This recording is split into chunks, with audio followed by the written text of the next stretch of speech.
Galera, bora lá então. Seguinte, nós já vimos uma parte de hibridização. A hibridização que a gente viu para o carbono, então, nós vimos que o carbono ele pode ser sp quando ele tiver duas ligações simples, duas ligações duplas ou uma ligação tripla, tudo bem? Ele pode ser uma hibridização sp2 quando ele tiver uma ligação dupla e duas simples, e ele pode ser uma hibridização sp3 quando ele tiver quatro ligações simples. Isso é o que a gente viu. O que a gente vai ver agora é como descobrir, além da hibridização do carbono, a hibridização de outros elementos, beleza? No caso aqui, nós vamos seguir o seguinte, a nossa sequência vai ser, nós vamos ter que pegar lá e somar, nós vamos ter que fazer a soma, né? Nós vamos somar as ligações, os conjuntos de ligações, né? Nós vamos somar as ligações com os pares de elétrons não ligantes, com os pares que estão livres. Então, vamos somar as ligações com os elétrons livres. Quando a gente colocar elétrons aqui, a gente está considerando o par de elétrons, beleza? Não ligantes. Beleza, é isso que a gente vai fazer aqui, tranquilo? Vamos pegar aqui no caso um CO2. O carbono, ele tem 4 elétrons, né, de valência. Então, 1, 2, 3, 4. A gente começa colocando, cada ligação é composta, né, por um par de elétrons, sendo um elétron de cada átomo. Então, um elétron do carbono, um elétron do carbono, um do carbono, um do carbono. Deu as 4 elétrons do carbono. Não sobrou nenhum. Se a gente for contar aqui, nesse caso, nós temos uma ligação dupla, duas ligações duplas. Tudo bem? Então, nesse caso, nós temos duas ligações. Tem algum elétron não ligante? Não. Para o nosso total aqui, somar elétron com ligações, nós vamos descobrir quantos orbitais a gente precisa. Neste caso, a gente descobriu que precisa de 2 orbitais. Se fosse o caso de baixo, a gente tendo um H aqui e um N aqui, mesma coisa. Carbono tem 4 elétrons, 1, 2, 3, 4 elétrons. Nós teríamos, no caso, uma ligação simples e uma ligação tripla. 2 ligações também. Então, neste caso, nós precisamos de 2 orbitais. 2 orbitais. O que a gente faz? Para a gente entender melhor isso, nós vamos pensar o seguinte. Nós vamos sempre começar dos orbitais mais simples, partindo para os orbitais mais complexos. O orbital mais simples que a gente tem é do subnível S, que a gente só tem um orbital no subnível S. Depois a gente tem os orbitais do subnível P, que nós temos 3 orbitais no subnível P. Tudo bem? Depois nós temos os subníveis do orbital D, que nós temos 5 orbitais no subnível D, beleza? 5 orbitais no subnível D. E no subnível F, nós temos 7 orbitais, beleza? Assim sucessivamente. Nós vamos precisar, na prática, só até o D. Mas, na teoria, poderia ter F, poderíamos ter mais aí, além disso. Tranquilo? No caso, então, para a gente obter 2 orbitais, por que aqui vai ser chamado de hibridização SP? Porque eu precisaria usar um orbital S e mais um, o outro seria quem? Mais um orbital P. Então, um S e um P, SP. Tudo bem? Por isso que aqui a hibridização é SP. Nesse caso aqui agora, sp2. Por que isso é sp2? Mesma coisa, vamos colocar aqui, ó, um oxigênio, hidrogênio, hidrogênio aqui. Tranquilo? Se a gente for considerar carbono 1, 2, 3, 4. Tudo bem? Temos 4 elétrons aqui distribuídos. Não sobrou nenhum par. No caso aqui nós temos uma ligação dupla, uma simples e mais uma simples, dando um total de 3 ligações. Então, isso quer dizer que nós precisamos de 3 orbitais, beleza? Estamos precisando aqui de 3 orbitais. Se a gente precisa de 3 orbitais, o que a gente vai fazer? Vai juntar um S, um P, até agora deu 2, e mais um P. Deu quantos orbitais agora? 3. Então, a gente juntou um orbital S com 2 orbitais P. Tudo bem? Por isso que é sp2, um orbital S e 2 orbitais P. No caso, se fosse sp3, seria aqui, por exemplo, nós temos lá o carbono com 1, 2, 3, 4. Tranquilo? Beleza? E aí, o que a gente faz aqui nesse caso? Nesse caso, nós vamos contar também, né? Não sobrou nenhuma elétron, então nós vamos colocar aqui 1, 2, 3, 4 ligações, beleza? 4 ligações, a gente precisa de 4 orbitais. Nós vamos contar aqui então um orbital S, um orbital P, um orbital P, mais um orbital P. Então, para dar 4 orbitais, a gente precisa juntar um S com 3P, o que vai dar um orbital sp3 híbrido. Tudo bem? Assim que a gente faz, beleza? Isso não serve só para o carbono. Como eu falei, isso aqui era uma maneira de a gente chegar no carbono. Mas a gente pode pegar para outros. Vamos pegar aqui, por exemplo, que a gente tem o caso do NH4+, né? O nitrogênio no NH4+. No caso do NH4+, não é isso?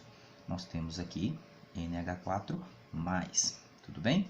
No caso do NH4+, o nitrogênio ele tem 5 elétrons na camada de valência. 1, 2, 3, 4, 5. Aqui nós temos uma ligação dativa, né? Onde o nitrogênio empresta 2 elétrons para um H+, tudo bem?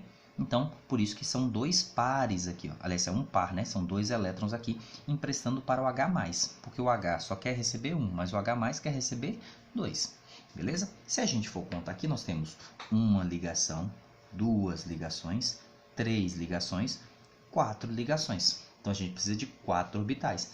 Precisando de 4 orbitais, nós vamos juntar lá um orbital S com 3 orbitais P. Então, a hibridização do nitrogênio nesse caso é sp3.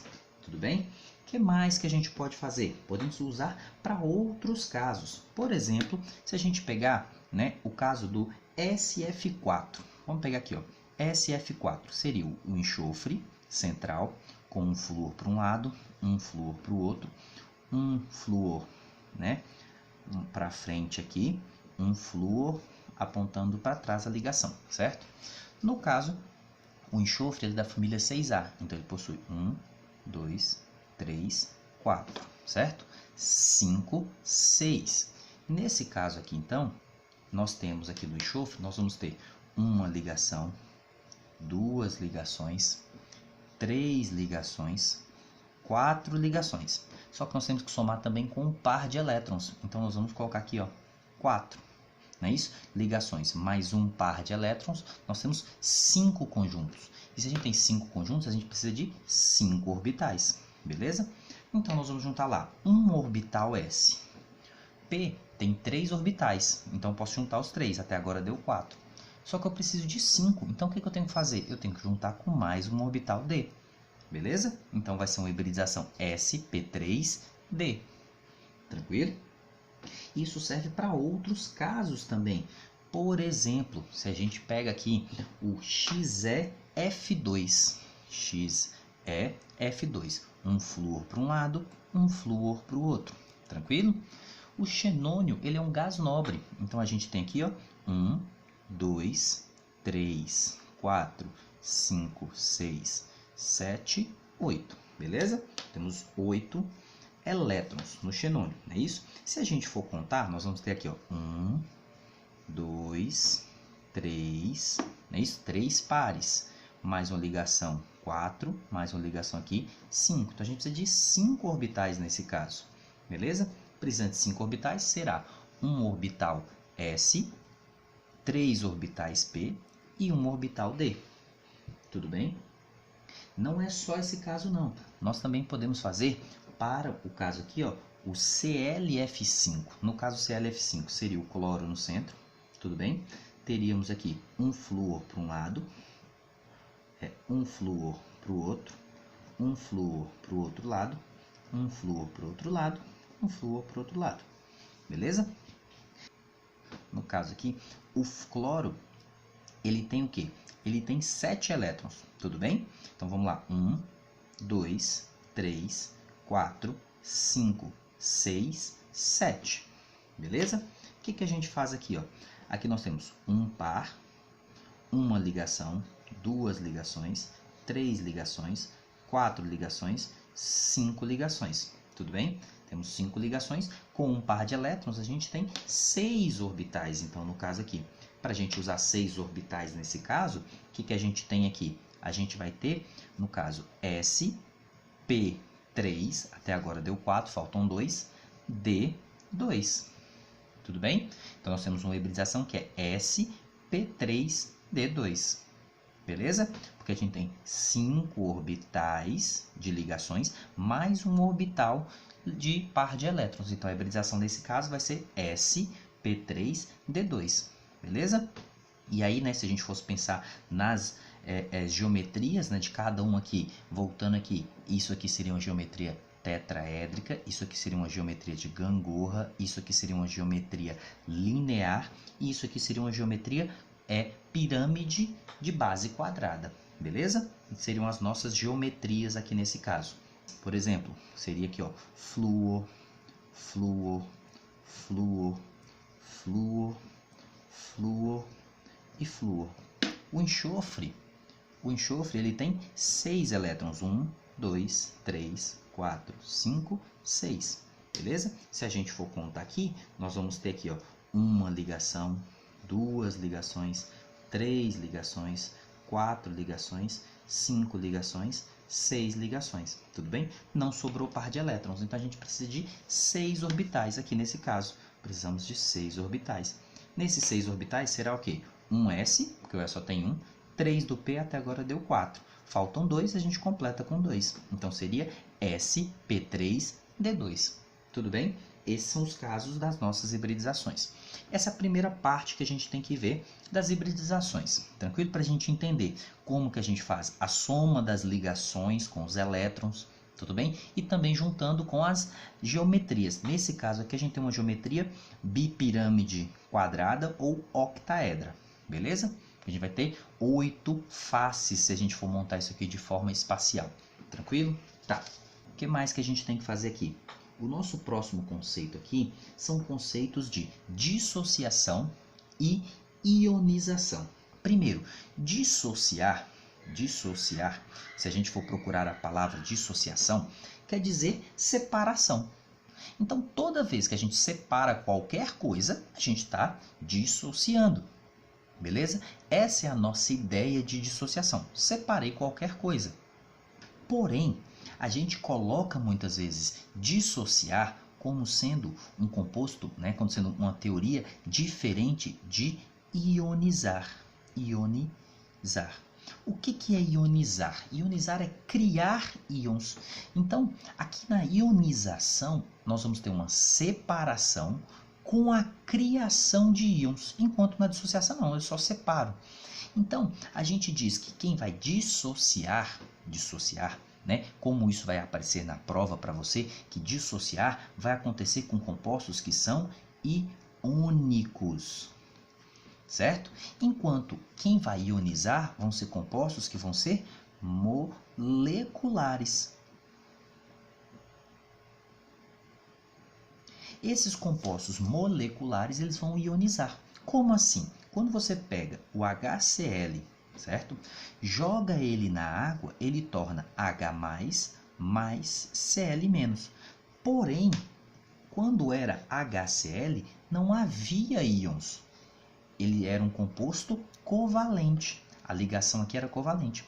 Já no caso, quando eu pego o NaCl e jogo na água, ele torna Na+, mais Cl-. Ele separa Na mais Cl-. Porém, no caso o NaCl, ele já era um Na+, e um Cl-, porque aqui a gente tem uma ligação que iônica, então a gente já tem o íon Na e já tem o íon Cl. Então, quando eu separei, eu não criei nada, eu só separei o que já existia. Nesse caso aqui não, nesse caso eu criei íons que não existiam, por isso ionização ou ionizar. Só que vocês têm que tomar cuidado, porque tem algumas questões, pouquíssimas questões, diga-se de passagem, que tratam o seguinte, falando a questão seguinte, você vai analisar todas as alternativas e se você for ver, vai estar falando lá que o HCl está sofrendo dissociação. E dentro de todas as alternativas, essa aqui vai ter a correta. Aí você fala assim, mas você não falou que ionizar? Sim, mas é porque dentro do contexto da questão, o que ele quer dizer? A dissociação que ele quer dizer nesse caso é que só que houve uma separação. Ele não quer dizer se houve uma separação com criação ou não. Aqui eu separei? Sim. E pelo termo separar é dissociar, então eu realmente fiz uma dissociação. eu criei íons também. Então eu posso dizer que houve uma dissociação? Sim, porque houve uma separação. Mas não é o melhor termo. O melhor termo é usar ionização, porque eu dissociei, eu separei, mas eu criei íons. Em último caso, por isso que eu estou falando, em último caso, você analisou todas as alternativas que estavam lá, não encontrou uma resposta falando que isso era uma ionização, considere, então, isso como sendo uma dissociação. E aí, em umas poucas questões, vocês vão considerar isso como correto. Porque ele está querendo dizer só que houve separação. Sim, houve separação. Uma separação com criação, mas é uma separação. O termo está usando pelo significado da língua, não pelo termo químico. No termo químico, melhor seria chamar de ionização.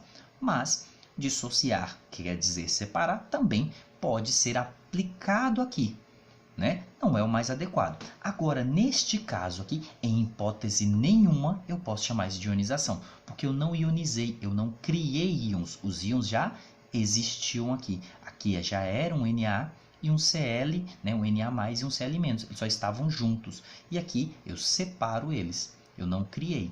Beleza? Nesse caso, eu posso chamar de ionização ou dissociação, mas o mais adequado é ionização. Tudo bem? Tá. Um caso que é muito importante dentro de ionização, nós vamos trabalhar isso melhor quando chegarmos lá nos ácidos, vai ser o seguinte. Quando a gente chegar lá nos ácidos, né, na parte de química inorgânica, nós vamos falar muito de hidrogênios ionizáveis. O que é um hidrogênio ionizável? É um hidrogênio capaz de sair na forma de H+.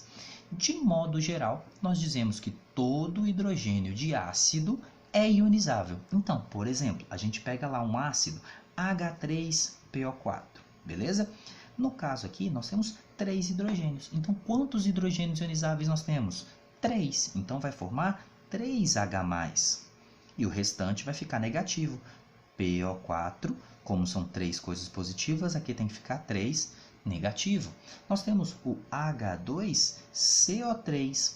Nós temos 2 hidrogênios, então nós temos 2 hidrogênios ionizáveis. 2H+, mais o restante, CO3, vai ficar negativo. Só como são 2 coisas positivas, tem que ficar 2 coisas negativas.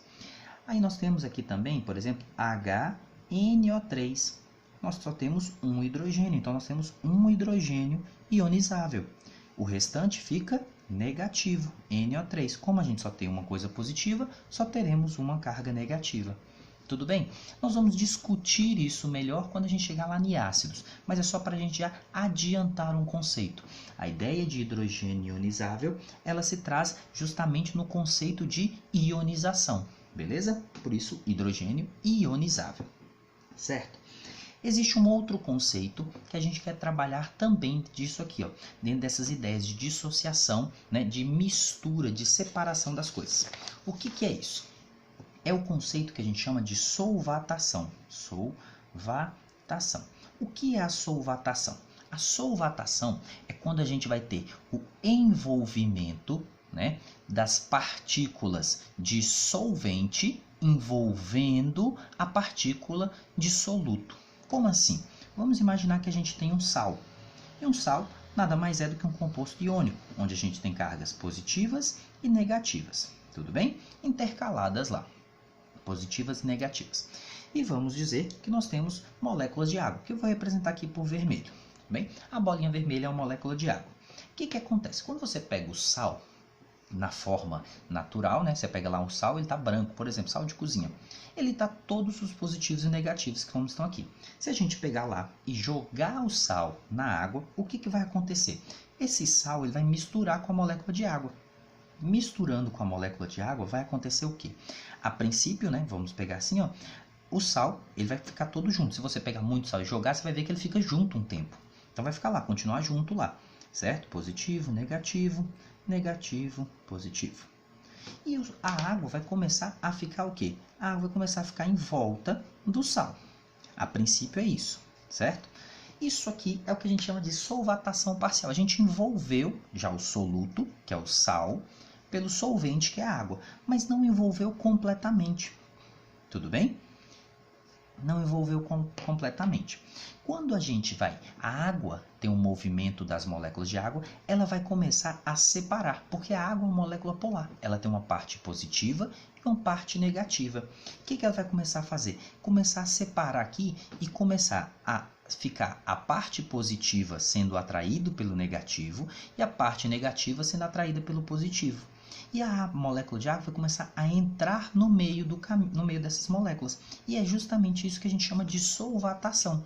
É quando a gente tiver a partícula positiva, a partícula negativa, a partícula negativa, a partícula positiva, só que no meio da molécula, das partes positivas e negativas, nós vamos ter agora moléculas de água. Essas moléculas de água vão começar a envolver completamente o nosso soluto. Quando a gente tiver todo o soluto envolvido por água, né, nós vamos ter aqui, ó, água, água, água. Cada partícula do soluto é envolvido totalmente pela molécula de água. Não tem mais molécula de sal vizinha à molécula de sal. Íon, no caso, né? Íon de sal envolvido com íon de sal. Isso a gente chama de solvatação total. Quando todo o solvente envolve todo o soluto. Tudo bem? É isso que a gente vai chamar de solvatação. É quando o líquido do solvente envolver o soluto. Tranquilo? Isso aqui, beleza? Tá. E nós temos mais um conceito aqui para a gente trabalhar dentro dessas ideias aqui. São só alguns conceitos que a gente vai introduzir, mas nós vamos repetir esses conceitos de novo. Que é o conceito que a gente chama de hidratação salina. O que acontece? Quando a gente pega algumas fórmulas, né, principalmente quando a gente vai trabalhar lá na estequiometria, existem alguns casos que vêm umas fórmulas assim, ó, CuSO4.5H2O. O que é isso aqui? Isso é o que a gente chama de hidratação salina. Isso acontece porque alguns compostos têm uma capacidade de segurar água com eles. Isso a gente chama de higroscopia. O que é essa higroscopia? É a capacidade que determinados compostos têm de quê? De atrair a água consigo. E aqui não é que ele está sofrendo uma reação, é só que ele está andando junto. Para onde essa molécula de sal, né, esse íon de sal na verdade aqui, ele for, ele vai carregar 5 águas. Sempre é 5? Não, tem casos que vão carregar 1, 2, 3, 10, né? Vamos pegar um outro caso aqui, Na2, CO3, e colocar aqui 2H2O. Nesse caso, para onde que esse íon de sal for, ele vai carregar 2 águas. Isso aqui só quer dizer que eles estão juntos, não é que você tem que multiplicar nem nada não. Isso aqui quer dizer que o sal está junto com 5 águas, o sal está com 2 águas. A gente fala que nesse caso é penta-hidratado, porque são 5, nesse caso é dihidratado. Se fosse 1 seria mono, se fosse 3 seria tri, se fosse 4 seria tetra e por aí vai. Tudo bem? Então, isso aqui só quer dizer o quê? Que para onde o sal está indo, ele está carregando uma molécula de água junto com ele. 1, 2, 3, beleza? Não tem a ver com a solvatação, não. Só quer dizer que ele está carregando uma água presa ali na estrutura dele. Tranquilo? É isso que a gente tem aqui, beleza? E para a gente finalizar a nossa parte de ligações covalentes, nós temos que lembrar das características dos compostos covalentes, tudo bem? E aí, para a gente lembrar a característica dos nossos compostos covalentes, nós vamos basicamente ler, né, essa tabelinha que está aí na apostila suas aí, que está aparecendo aí na tela para vocês, tudo bem? O que a gente tem que lembrar? Os compostos covalentes, eles têm baixo ponto de fusão e de ebulição. Por isso que na maioria das vezes eles vão ter um estado o quê? Vão ter um estado líquido ou gasoso, beleza? Eles vão formar moléculas, não é isso? Porque estão fazendo essas ligações covalentes, tudo bem? O que eles vão ter? Na maioria das vezes eles não vão conduzir eletricidade. Os que vão conduzir eletricidade vão ser, no caso, os que vão sofrer ionização quando adicionados na água, né? Você pega o composto lá, adiciona na água, ele sofre ionização e vai conduzir. Mas são o que a gente chama de exceções. O normal do composto covalente é não conduzir eletricidade. Tudo bem? A solubilidade vai ser variável. Quem for polar vai se misturar com coisas polares, quem for apolar vai misturar com coisas apolares. Tudo bem? Basicamente é isso que a gente tem aqui. E aí na nossa próxima, daqui a pouco a gente vai ver as ligações metálicas. tá bom?